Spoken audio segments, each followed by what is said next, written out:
Hammaga salom, Startliga yana siz bilanmiz. Bugungi videoda anons beramiz. Bugungi o'yin. Bugun ikki kuchli jamoa o'ynaydi. My School Englify. Bugun sana 11-may. 11-may nima belgilangan? Bugun 19:15 ga El Clasico belgilangan. Hammamiz kuzatadigan, dunyoni ikkiga bo'ladigan mana shu o'yin belgilangan payti, mana shu o'yindan biroz vaqt o'tib SLning hozirgi eng kuchli ikki jamoasi o'ynaydi deyishimiz mumkin. Chunki bu ikki jamoa o'tgan turda kuchli o'yin namoyish etishgan. Englify, bu tarafda My School.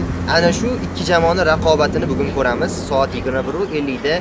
Mana shu o'yinga men hozir o'zimning fikrlarimni, taxminlarimni va ikki jamoa tarkibidagi kutilmalarimni aytib o'taman. Xo'p, My Schooldan boshlayman. Chunki My School birinchi turda oldinroq o'yin o'tkazgan edi, Englifyga qaraganda. My School jamoasi o'tgan o'yinini Paxtakor Junior stadionida o'tkazganida aynan upgrade jamoasiga qarshi. Men o'zimni tahlil qilgan videomda ham aytdim. Hujumkor o'yin, oldinga tezkor qochish, oldinga qanotlarda juda ham yetib borish tezlik bilan avj olmoqda jamoada deb fikrimni berdim. Bugungi o'yinda ham mana shuni kutaman. Jamoaning taktik tuzilmalarida, ya'ni tezlik, oldinga qanotga, ikki qanotdan siljib tezkorlik bilan yetib borishni va jamoada ba'zi o'yinchilar bor, ularning o'yini menga shaxsan juda ham qiziq. My School jamoasida xavf tug'dirishi mumkin bo'lgan o'yinchilardan birinchi navbatda tahlil videomda ham eslagan insonim Saloydin G'anixonovni ko'ryapman. Saloydin G'anixonovni nimaga favoritlarim, ya'ni o'yinda yaxshi o'yin ko'rsatishi mumkin bo'lgan playerlardan biri deb ko'ryapman. Chunki Saloydin o'tgan o'yinda eng ko'p masofa bosganlardan, eng ko'p zarba yo'llaganlardan va qanotlarda juda ham nima deydi, faol bo'lgan vingerlardan biri bo'lgan. Chunki vinger deyishga haqqimiz bor. Saloydin qanotlarda ham o'zini driblinglarini bemalol amalga oshirdi. Xuddi Garnacho, Iscolar qanaqa qanotda oldinga ochilib o'ynaydi, xuddi shunday Saloydin ham o'yin ko'rsatdi. Birinchi taxminim aynan Saloydinga qiziqmoqdaman. Saloydin nechta zarba beradi, Englify himoyachilarni nima driblinglari bilan, ya'ni o'sha 14-zonasi va qanotlarda chiqib borish unga qiyin bo'lmaydimi? Menga shaxsan qiziq bo'ldi. Yana bir masala turibdi, meni xayolimda bugungi o'yinda Dilyor Qosimov qanaqa o'yin ko'rsatadi. Dilyor Qosimov My School'ni aktiv o'yinchilaridan, yetakchi a'zolardan biri hisoblanadi. Dilyor Qosimovni o'tgan safar sharh payti men juda ko'p almashgan payti aytib o'tdim, Saloydin bilan ko'rinishi jihatidan, o'yini jihatidan o'xshab ketadi. Aynan Dilyorni bugungi o'yinda asosiy tarkibda kutolmam. Lekin hayron ham bo'lmayman agar boshqa o'yinchilari, ya'ni sheriklari asosiy tarkibda o'rin egallasa. Chunki Dilyor Qosimov aynan o'tgan o'yinda yutuqqa erishdiki, nega? Shaxsiy personal yutuqlarga erishdi, chunki u zaxiradan ko'p maydonga chiqdi va rotatsiyalarda faol bo'ldi. Almashgan payti charchab turgan, ya'ni misollarga charchab turgan o'yinchilarga qarshi o'yindan his ko'rishingiz mumkin. Albatta, nisbatan energiya bilan quvvatga to'lib maydonga tushgan o'yinchida imkoniyati kattaroq bo'ladi. Dilyorning yutug'i shunday. Va Dilyorning yana bir yutug'i kutilmagan chalqancha zarbalar, balki bosh bilan zarbalar berib qolishi mumkin. Xuddi Qosimovda deganimdek o'tgan o'yinda balki bugun fantastik bo'lan ko'rishimiz mumkin.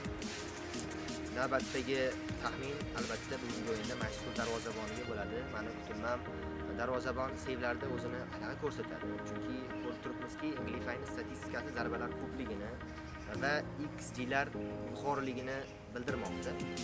Va bu XG'lardan, zarbalaridan qanchalik erishadi va qanchalik foydalanadi Englify bilmadim, ammo yaxshi sevlar kutaman. Chunki 60-70% imkoniyatni ishlatdi darvozabon. 100%ni ko'rish qiziq bo'lardi dedim. Balki shedevr sevlarni ham ko'rishimiz mumkin. Uzoqdan zarbada bo'lsa. My School darvozaboniga ham omad.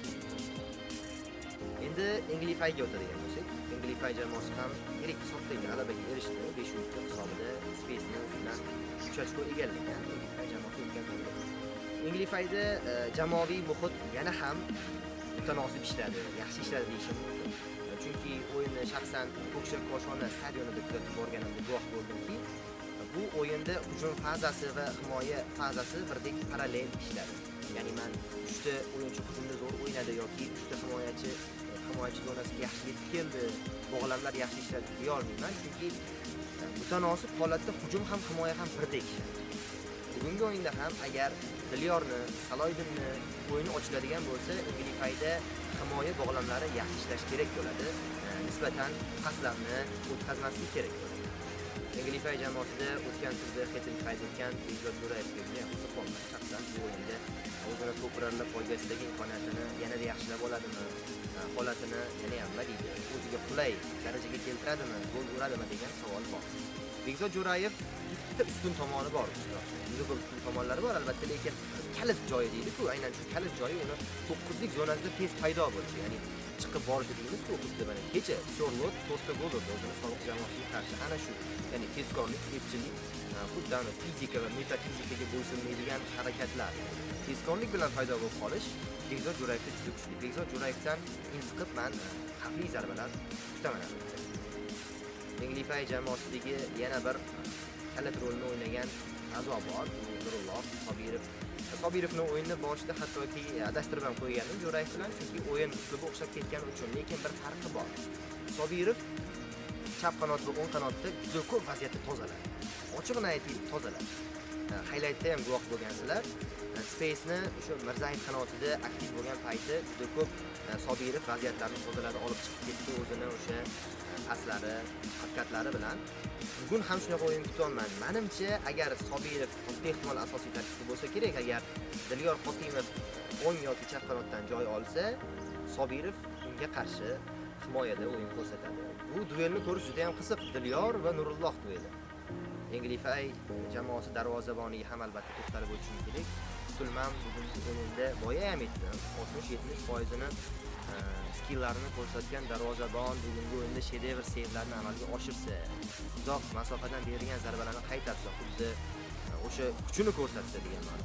Va Englify jamoasi darvozabondan ham xuddi shu natijani kutaman. Shaxsan agar zarbalari ko'p bo'ladigan bo'lsa raqib jamoa. Xuddi eslab o'tganmiz-ku bizdan gladiatorlar jangi, spartaliklarni o'sha yurib borishlari deymiz, u aynan shunaqa baquvvat kuchiga ega darvozabon hisoblanadi. Englify jamoasining darvozaboni. Ko'ramiz o'zini o'sha xarakterini, o'zini o'yinga bo'lgan munosabatini xuddi shundoq gladiatorlarcha ko'rsatib bera oladimi bugungi o'yinda Englify darvozaboni. Yana bir men izoh beraman bugungi o'yinga. Adabiy jumla kelib qoldi xayolimga. Bugungi o'yin natijasi qanaqa bo'lishidan qat'iy nazar rang bo'ladimi? Maysur g'alaba qozonadimi? Englify g'alaba qozonadimi?